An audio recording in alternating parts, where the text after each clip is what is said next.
আসসালামু আলাইকুম বন্ধুগণ।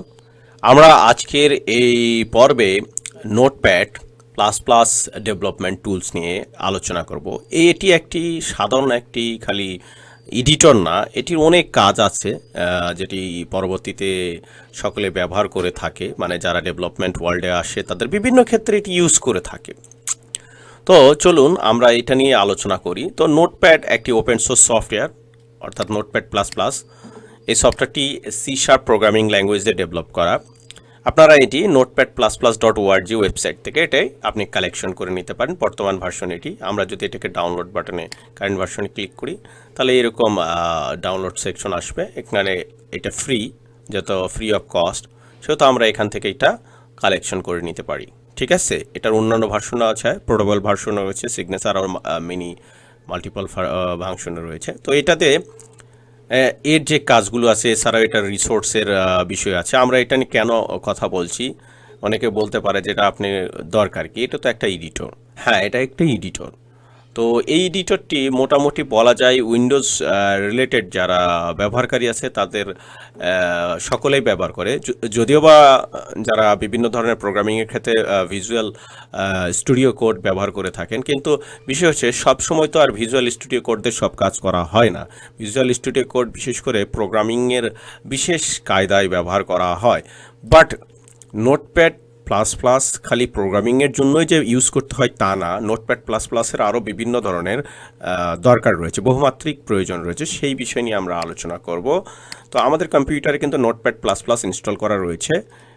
সেই ক্ষেত্রে আমরা এটাকে আর ইনস্টল করে দেখাচ্ছি না। প্রয়োজনে আপনারা সরাসরি এরকম ওয়েব ব্রাউজারে গিয়ে নোটপ্যাড প্লাস প্লাস নিয়ে সার্চ দিবেন, তাহলে সরাসরি আপনার এই ফার্স্ট যে ওয়েবসাইটটি নোটপ্যাড প্লাস প্লাস ওআরজি চলে আসবে। এখান থেকে আপনারা এসে কারেন্ট আমি যে ভার্সনটি দেখালাম এখান থেকে আপনারা যখন ক্লিক করবেন আপনাদের কম্পিউটারে এটা অটোমেটিক্যালি ডাউনলোড হতে থাকবে। তো এই যে ডাউনলোড কমপ্লিট যখন হয়ে যাবে তখন আপনার ইন প্রোগ্রেস ডাউনলোডে, তারপর আপনি এটাকে সেট আপ দিয়ে নিতে পারেন। স্বাভাবিক সকল সফটওয়্যারগুলো যেভাবে আপনারা ইনস্টল করেন সেই একই পদ্ধতিতে এটি ইনস্টল করতে পারেন। এখন আমরা আসি, আমি যে কথাটি বলছিলাম যে নোটপ্যাড দিয়ে শুধুমাত্র আপনি প্রোগ্রামিংয়ের জন্য ব্যবহার করবেন, এটা আরও অন্য ধরনের কাজও রয়েছে।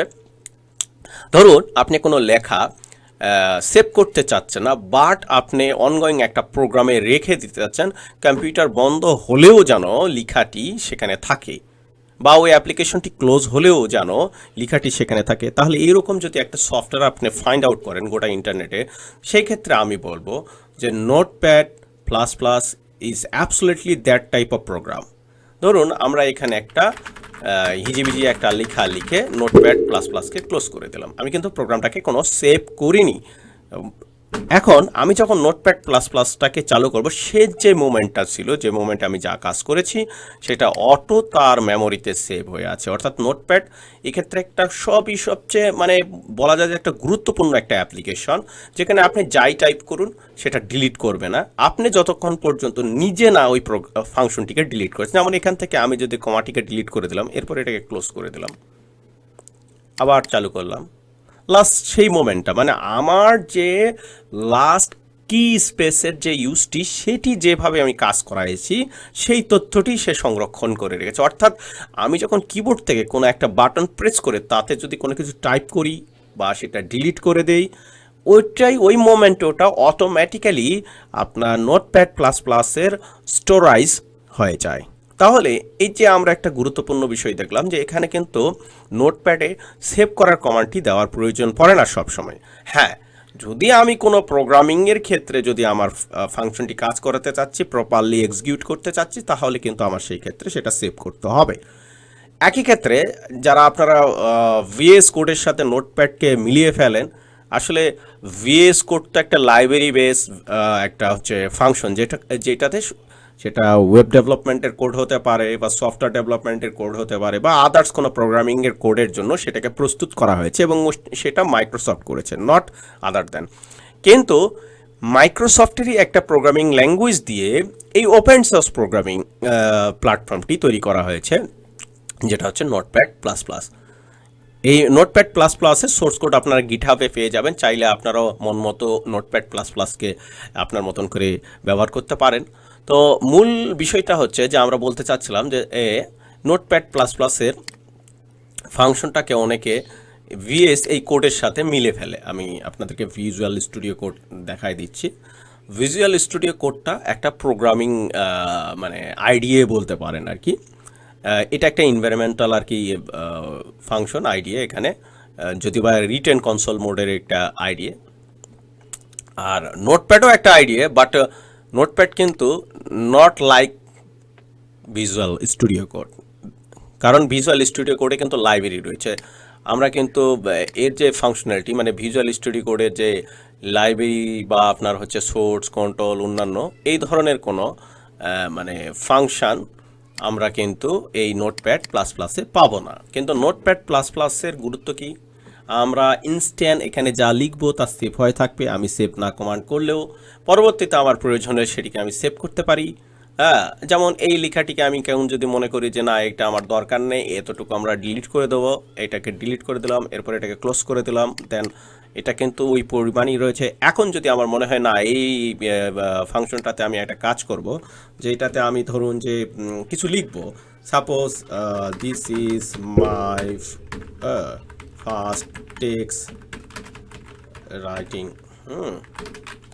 এরকম কিছু লিখছি আর কি, তো টেক্সট ইটসেট্রা ইটসেট্রা লিখে মনে করো যে আমি এটাকে সেভ করবো, সেভ করতে পারি। এটা আমরা যে কোনো মুডে সেভ করতে পারি। আমি এটাকে মনে করো যে একটা টেক্সটেই এটাকে সেভ করে নিলাম, এটা আমার টেক্সট মুডে সেভ হয়ে গেল, ঠিক আছে, যে টেক্সট।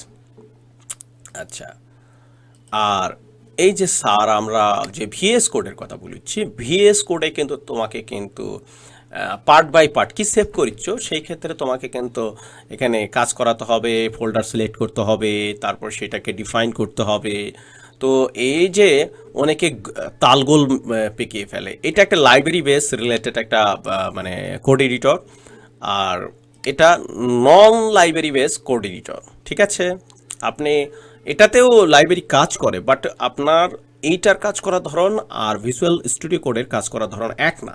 তাই আমি বলছি যে ডেভেলপমেন্ট সেক্টরে অনেক সময় অনেক ধরনের টুলসের প্রয়োজন হয়। তাই যারা আপনারা প্রোগ্রামিং জগতে যেতে চাচ্ছেন বা প্রোগ্রামিং জগতে প্রবেশ করতে চাচ্ছেন, সেই ক্ষেত্রে আপনাদের মাথায় খেয়াল রাখতে হবে যে নোটপ্যাড প্লাস প্লাসের একটা গুরুত্ব আলাদা, ভিজুয়াল স্টুডিও কোডের গুরুত্ব একটা আলাদা। আমরা বারবারই একটা তালগোল পাকিয়ে ফেলিও যে ভিজুয়াল স্টুডিও কোডটা better, notepad plus plus is not better, এইরকম। আসলে নোটপ্যাড প্লাস প্লাসের সাথে ভিজুয়াল স্টুডিও কোডে যায় না, ভিজুয়াল স্টুডিও কোডের সাথে নোটপ্যাড প্লাস প্লাসের যায় না।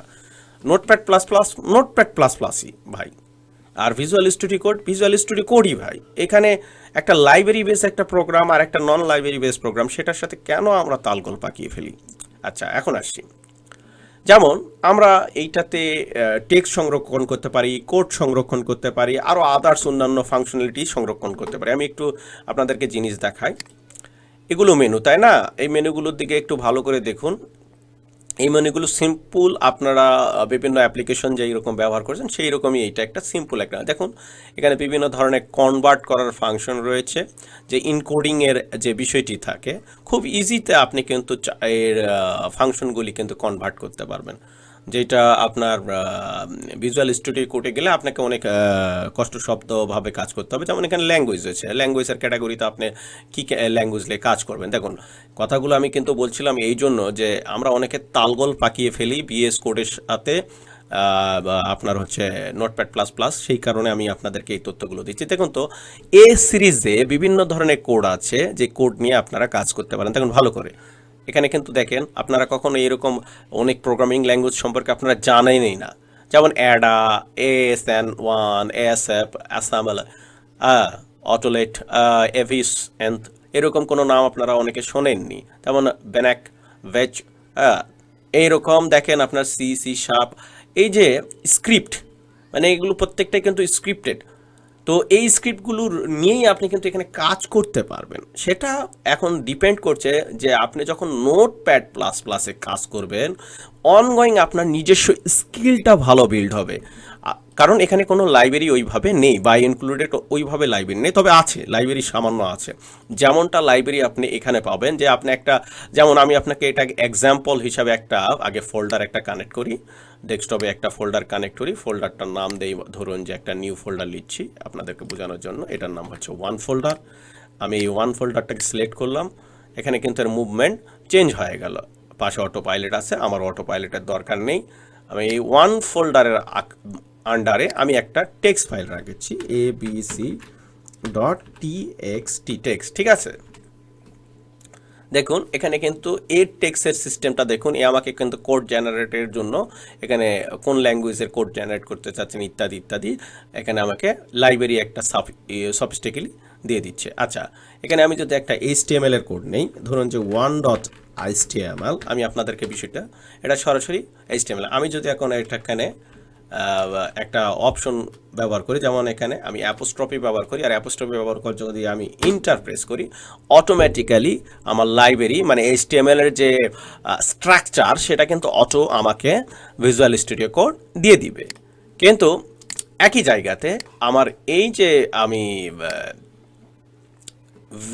মানে নোটপ্যাড প্লাস প্লাস এখানে দেবে না, কিন্তু এখানে আমাকে এটা টাইপ করতে হবে। মানে আমার যে একটা স্কিল লার্নিং আমি যদি জানি, মানে আমি যদি লার্নিং করে থাকি, যেমন আমি আপনাদেরকে বোঝাই যে আমি যদি প্রোগ্রামিং করতে চাই বা লার্নিং করতে চাই, তাহলে আমাকে ফার্স্টলি কী করতে হবে, সেটা ভালো করে হিপজ বা লার্নিং করতে হবে। যেমন আমি এখন যদি এটাকে ঠিক ওই একই HTML এর যে বিষয়টা ওখানে ছিল ডক টাইপ, এখানে আমি চাইলে এখানে HTML ডিক্লেয়ার করতে পারি, হ্যাঁ, এরকম করে ডিক্লেয়ার করে তারপর এখানে গিয়ে আমি এখানে লিখলাম HTML, ঠিক আছে, এই যে লিখছি আর কি আপনাদের বোঝানোর জন্য। তারপর লিখছি হেড, তারপরে আমি হেড ক্লোজ করে দিচ্ছি, যদিও বা ওখানে আরও আছে, টাইটেল আছে, হ্যাঁ, টাইটেল। এটাকে যদি আমি একটু সেভ করে নিই, এই ডকুমেন্টটাকে যদি আমি সেভ করে নিই, আচ্ছা ABC, আমি এখানে জাস্ট আপনাদেরকে বোঝানোর জন্য সেভ করে নিলাম। এখন আমি হেড ক্লোজ করে দিচ্ছি, হেড ক্লোজ করে দিই, এরপর বডি শুরু করলাম, বডি ক্লোজ করে দিলাম, HTML ক্লোজ করে দিলাম, ঠিক আছে। এটাকে আমাকে HTML ডিক্লেয়ার করার জন্য আমাকে পরে সেভ করতে হবে, কিন্তু আমার ভিজুয়াল স্টুডিও কোডের ক্ষেত্রে কিন্তু আমাকে আগেই প্রোডাক্টটা কোন বিষয়ের জন্য আমি লিখতে চাচ্ছি সেই বিষয়টাকে আমাকে আগে ডিক্লেয়ার করতে হয়েছে কিন্তু। অর্থাৎ ভিজুয়াল স্টুডিও কোডে যখন কোনো কাজ করতে হয়, ওটা ফার্স্টলি ওই যে কাজটি আপনি করবেন সেটা ফার্স্ট ডিক্লেয়ার করতে হবে, দেন আপনাকে সেই কাজটা শুরু করতে হবে। আর নোটপ্যাড প্লাস প্লাসে কোনো কিছু ডিক্লেয়ার করতে হবে না, আপনি কাজ শুরু করবেন, তারপর যদি মনে ধরে যে আপনি ওই কাজটা ওইভাবে ডিক্লেয়ার করবেন, তাহলে সেটাকে যদি সেভ করে দেন। নাও আমি এটাকে যদি এখন HTML হিসাবে সেভ করি, যেমন 1.html, দেন এটা HTML আকারে চলে যাবে, গিয়েছে, এটা HTML হয়ে গিয়েছে। কিন্তু আমি স্ট্রাকচার শর্টলি লিখেছি, এটা অটোয়ে অনেকগুলো স্ট্রাকচার দিয়েছে, আমার এত স্ট্রাকচারের দরকার হয় না, যেহেতু এটা একটা কি, এটা একটা আমার HTML ফাংশন, এটাকে এখন আমার এই যে HTML ফাংশনটি নিয়েছি, এটা কিন্তু সেভ না করলে কিন্তু এটা সেভ হবে না, ঠিক আছে। আমি এটাকে কেটে দিলাম। দেখুন একে বলছে যে আপনাকে সেভ করতেই হবে, না যদি সেভ করেন, যেমন আমি এটা ডোন্ট সেভ, এখন আমরা যাই, তথ্য থাকলো না। তার মানে এখানে প্রকাশ পাওয়া যাচ্ছে যে এত বড় একটা VS কোডে তথ্য সেভ না করলে তথ্য থাকে না। আমি আপনাদেরকে এই VS কোডটি কেটে দেই, আমি এই HTML এর ভিতরে এটা যতক্ষণ পর্যন্ত সেভ নাও করি, এটা কেটে দিলাম। দেখুন এটাকে আমি কি করলাম, কেটে দিলাম, একের পুরো ফাংশনটাকে কেটে দিয়েছি, আবার অন করেছি। আসলে আমাকে সেভ সারা অবস্থায় কিন্তু এটা আছে, আমার এদের দেখুন রেড হয়ে আছে, মানে আমি এর ফাইলটি তথ্যটি এখন সেভ করিনি, যার কারণে এটা কোনো গ্রিন সিগন্যাল দেয়নি, রেড সিগন্যাল দিয়েছে, বাট আমার ফাইলটি তো আছে নাকি। তার মানে এখানে প্রকাশ পাচ্ছে যে এই যে VS কোডের যে গুরুত্বপূর্ণ একটি বিষয়, এই বিষয়টির সাথে কখনোই আপনারা ভুল করে নোটপ্যাড প্লাস প্লাস সাথে মিলাতে যাবেন না। নোটপ্যাড প্লাস প্লাস আলাদা জিনিস, VS কোড আলাদা জিনিস। আমরা এই যে একটা জিনিস লিখলাম, আমি এখন সেভ করে দিই এটাকে, এখানে কিন্তু ল্যাঙ্গুয়েজগুলো ছিল, আরও অন্যান্য জিনিস ছিল, করতে পারি আমরা। এর পাশে এই যে টুলসগুলো রয়েছে, যেমন MD5 জেনারেটর, আপনারা অনেকে এরকম কাজ করে থাকেন, অনলাইনে বিভিন্ন ওয়েবসাইটে গিয়ে কিছু টুলস রয়েছে, যেমন এখানে এই জেনারেট করতে যান, এই যে জেনারেশন, দেখুন ভালো করে আমি আপনাদেরকে দেখাই দেই। ধরুন যে আমি লিখছি ছানি, অটোমেটিক্যালি কিন্তু কোড কম্পাইল করছে। এই জিনিসটা আপনার সারা দুনিয়া খুঁজে বেড়ান, আপনার যা এরকম ইন্টারনেটে লিখেন আমাকে তো এখন MD5 টু MD5 জেনারেশন লাগবে, লাগবে, লাগবে, এরকম আর কি অন্যান্য এরকম সার্চ করেন না, এরকম বিভিন্ন সাইট, ভাই এগুলো সার্চ করতে হবে না, এগুলো অটোমেটিক্যালি আপনার এই নোটপ্যাড প্লাস প্লাসের মধ্যে রয়েছে। এখন এইটা আপনি চাইলে কপি করে ব্যবহার করতে পারেন। আমি আপনাদেরকে আরও একটা জিনিস দেখাই দিই, এতে যে টুলস, এই টুলসগুলোও কিন্তু এর ভিতরে আছে। দেখুন, আপনারা নিজে নিজে দেখুন, তাহলে বুঝবেন যে আপনারা অনেক সময় কী ভুলটা করেন, যে ইন্টারনেটে গিয়ে সারা দুনিয়া ঘুরিয়ে বেড়ান, কিন্তু আসলে কাজের কোনো জিনিস সহজে পান না। এখানে কোনো অ্যাড আছে? No ad. আপনারা সারা দুনিয়া ঘুরে বেড়ান, কী হয়েছে, এইটা হয়েছে, সেইটা হয়েছে। দেখুন, আপনাদের সামনে নেম জেনারেশনের প্রত্যেকটা জিনিসের সব মানে স্ট্রাকচার যে ফাংশন আছে এখানে দেখুন, এগুলোকে কিন্তু সেভ করা যায়, আর অন্যান্য ফাংশন আছে। আমি আপনাদের সামনে জিনিসগুলো দেখাচ্ছি। দেখুন, চাইলে এখানে কপি করতে পারেন। এই তো কপি করছি, এখন ব্রাউজারে আপনাদেরকে জিনিসটা দেখায়, তাহলে ভালো হবে। পেস্ট করে দিয়েছি, ওই একই জিনিস চলে এসেছে। তাহলে আমরা কি দেখছি, যে আমরা নোটপ্যাড প্লাস প্লাসকে যেভাবে দেখি আসলে ওইটা ওই রকম জিনিস না। এই যে এখন দেখুন, আমরা জেনারেট একটা ফাইল চুজ করে, যেমন এখান থেকে আমি ওই টেক্সট ফাইলটা, যে ফাইলটা আছে ওই যে ওই টেক্সট ফাইলটাকে সিলেক্ট করলাম। দেখুন, ওটা অটোমেটিক্যালি কিন্তু আমার কোড জেনারেট করছে। আর ভিতরে যে লেখাটি ছিল সেই লেখাটিকে এই যে এই লেখাটি আছে, this is my first text, এই লেখাটিকে সে তার মতন করে আমাকে কি কনভার্ট করে দিয়েছে, অর্থাৎ ক্রিপ্টো ফরম্যাটে পার করে দিয়েছে। অর্থাৎ আমরা এখানে একটা জিনিস খুব সুন্দর করে বুঝতে পারছি, সেটা হচ্ছে যে আমরা যদি চাই এই নোটপ্যাড প্লাস প্লাস ইউজ করে অনেক ধরনের ফাইলকে ইনক্রিপ্টেড মোডে আমরা একটা জায়গা থেকে আরেকটা জায়গায় নিয়ে যেতে পারি, পরে সেটাকে আমরা ডিক্রিপ্ট করতে পারি। কথাটা বুঝো কেন? তাহলে এই যে একটা জিনিস দেখালাম, তারপর ম্যাক্রো রেকর্ডিংয়ের বিষয় আছে। আমরা যে কাজগুলো করি সেই কাজগুলোকে রিপিটেড এখানে এই ফাংশনই কাজ করবে। তারপর আমরা যে কোডগুলো করছি সেগুলোকে কম্পাইল করে রান করার জন্য এই অপশনগুলো ব্যবহার করা হয়েছে। আরও অন্যান্য প্লাগইন রয়েছে, এখানে প্লাগইন রয়েছে, চাইলে আমরা সেই প্লাগইনগুলো ইউজ করতে পারি। আজকি থেকে হেক্সাতে আসছি, আর অন্যান্য ফাংশন রয়েছে। সো এর সাথে আরও ইনক্লুড করা যায়, লাইব্রেরি ইনক্লুড করা যায়। আমি আজকে এই একটা ভিডিও মানে 20 মিনিটের মতন সময় হয়ে আসছে, মানে 17 মিনিট হয়ে গিয়েছে। তো বিষয় হচ্ছে যে এত বড় লম্বা একটা ভিডিও আপনাদের সামনে উপস্থাপন করার মূল উদ্দেশ্য হচ্ছে যে আপনারা তো অনেক সময় অনেক কিছুই করেন, কিন্তু আসলে কি সেই জিনিসটা কি আপনাদের কাজে আসে? ঠিক আছে, আমরা বলছিলাম এই কারণে যে একটার সাথে আরেকটাকে মিলিয়ে ফেলবেন না প্লিজ। কারণ একটা প্রোগ্রামিং আর একটা প্রোগ্রামিংয়ের সাথে মিলবে না, একটা কোড এডিটর আর একটা কোড এডিটরের সাথে মিলবে না। প্রত্যেকটা জিনিসের আলাদা আলাদা অপশন আছে। যেমন আমি এখান থেকে একটা ফাংশন এখান থেকে উঠাই নেই, এখানে অনেক ধরনের কাজ আছে। যেমন আমি ডেটা R&D, দেখুন একটা কোড রূপান্তরের ডেটা আমি একটা জায়গায় থেকে ওপেন করলাম, এটা আগে লিখে রাখা হয়েছে। এই দেখুন আছে, ডেটা দেখতে পাচ্ছি। বিভিন্ন ধরনের কাজের জন্য আমরা এই নোটপ্যাড প্লাস প্লাস ইউজ করতে পারি। আর আমার গলাটা একটু ভেঙে গিয়েছে, সেজন্য আন্তরিকভাবে দুঃখিত। তাই আশা করি আপনারা এই একটি ভিডিও আপনাদের বাজে যে মনস্তাত্ত্বিক অবস্থা থেকে বের হয়ে আসবেন। কারণ প্রত্যেকটি সফটওয়্যারের নিজস্ব একটা পরিকাঠামো এবং গণ্ডি রয়েছে, ওই পরিকাঠামোর জন্যই ওই প্রোগ্রামটি তৈরি করা হয়েছে, এবং যার যেতটুকু মানে দরকার আর কি যে প্রোগ্রামের, সেই প্রোগ্রামটি আপনাকে ব্যবহার করতেই হবে। যেমন আপনারা যদি মানে টেক্সট রিলেটেড কোনো প্রোগ্রামিং ল্যাঙ্গুয়েজ লার্নিংয়ে যান ফার্স্ট টাইম, দেন আমি সাজেশন করব আপনাদেরকে যে ধরুন যে আপনি যে ওয়েব ডেভেলপমেন্টেই যদি চলে যান, তাহলে আমি বলবো ভাই প্রথমে VS কোড ব্যবহার করবেন না। কারণ VS কোড ফার্স্ট টাইমে যদি আপনি ব্যবহার করেন, তাহলে আপনার লার্নিংয়ের যেই দক্ষতা, এটা কিন্তু 50% আপনি হেরে ফেলবেন। কারণ অনেক জিনিস আছে যে VS কোড লাইব্রেরি থেকে অটোমেটিক্যালি আপনাকে পুশিং করতে থাকবে। কিন্তু আপনি যদি নোটপ্যাড প্লাস প্লাস ইউজ করে যদি লার্নিং করেন, দেন আপনার যে একটা মেমোরাইজ, আপনি একটা মাস যদি নোটপ্যাড প্লাস প্লাস ইউজ করে যদি লার্নিং করেন, আপনার যে মানে ব্রেন বুস্টিং হবে, সেইটা কিন্তু VS কোডে ইউজ করলে বুস্টিং হবে না। কারণ VS কোডে সব প্রিবিল্টেড রয়েছে, আমি একটা শর্টকাট মারবো, সেইটা বাকিতে সব কিছু চলে আসবে। তাহলে এটা কেমন হলো? আমি তো অনেক কিছু জানলামই না। হ্যাঁ, যে আমি প্রথমে যে একটা হলো অ্যাপোস্ট্রফি মানে করেন যে কি পেস্ট করে ইন্টার চাপ দেওয়ার সাথে সাথে আমাকে কিন্তু স্ট্রাকচার দিয়ে দিল। আমি হয়তো জানি সেই ক্ষেত্রে আমার সমস্যা হবে না, যারা জানে তাদের সমস্যা হবে না, কিন্তু আপনারা যারা নবাগত তাদের জন্য কিন্তু অবশ্যই কিন্তু সমস্যা হবে। আমি হোয়াট চিহ্ন দিয়ে কিন্তু ইন্টারপ্রেস করলে PHP চলে আসবে। দেন আমার সুবিধা আর আপনার সুবিধা কিন্তু এক হবে না। অর্থাৎ কেউ যদি লার্নিং করার পরে যদি কোনো কাজ মানে যদি একটা সিম্পল কাজে যায় তাহলে সেটা কিন্তু তার জন্য বেটার হবে। আর কেউ না শিখে যদি যায় তাহলে তার জন্য সেটা কষ্টকর হবে। যেমন কেউ যদি C sharp programming language learning করে, তা সি শার্প প্রোগ্রামিং ল্যাঙ্গুয়েজের দুটো স্ট্রাকচার ফর্ম রয়েছে, একটা হচ্ছে কনসোল বেস আর একটা হচ্ছে ভিজুয়াল মোড।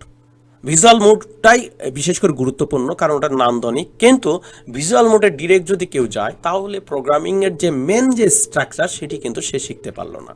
তার মানে তাকে কিন্তু ফার্স্ট টাইম কনসোল মোডেই প্রোগ্রামিংটা শেখা গুরুত্বপূর্ণ। তদরূপ আপনি যদি মানে কোনো কোড স্টুডিও ব্যবহার করতে চাচ্ছেন, তা আমি বলবো অনেক কোড স্টুডিও আছে, খালি যে ভিজুয়াল কোড স্টুডিও তা না, সাবলাইম রয়েছে, অ্যাটম রয়েছে, আরও অন্যান্য কোড স্টুডিও রয়েছে, সেগুলো আপনি ইউজ করতে পারেন। কিন্তু ভাই আপনারা কিন্তু কখনো নোটপ্যাডের সাথে সেগুলোকে মিলাতে যাবেন না। নোটপ্যাড একটা কমন প্রোগ্রাম যেটি দিয়ে আপনার বিভিন্ন ধরনের টেক্সের কাজ করতে পারেন। আপনি খালি যে প্রোগ্রামিংয়ের কাজ করবেন সেইটা না। আমি বারংবার এই বিষয়টি বলতে চাচ্ছি এই কারণে যে বিভিন্ন সময় আমাদের গুরুত্বপূর্ণ অনেক টেক্সট কপি পেস্ট করতে হয়, অনেক জায়গায় রাখতে হয়। সেক্ষেত্রে কিন্তু নোটপ্যাড আপনাকে একটা হেল্পিং হ্যান্ড আকারে কাজে সহযোগিতা করবে। আশা করি আমার কথাগুলো আপনারা বুঝতে পেরেছেন। আর ভালো থাকবেন, সুস্থ থাকবেন।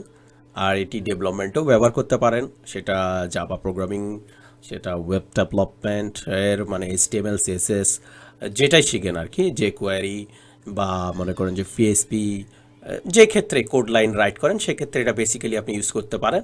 আর যদি মনে করেন না আমি এটা ইউজ করব না, সেক্ষেত্রে আপনি VS কোড ইউজ করতে পারেন। এটা আপনার উপর ডিপেন্ড করে। তো আশা রাখি সকলে ভালো থাকবেন, সুস্থ থাকবেন। আজকে এখানেই কথা শেষ করছি। আর আল্লাহ হাফেজ। যদি ভিডিওটি ভালো লাগে অনেকের মাঝে শেয়ার করবেন। আল্লাহ।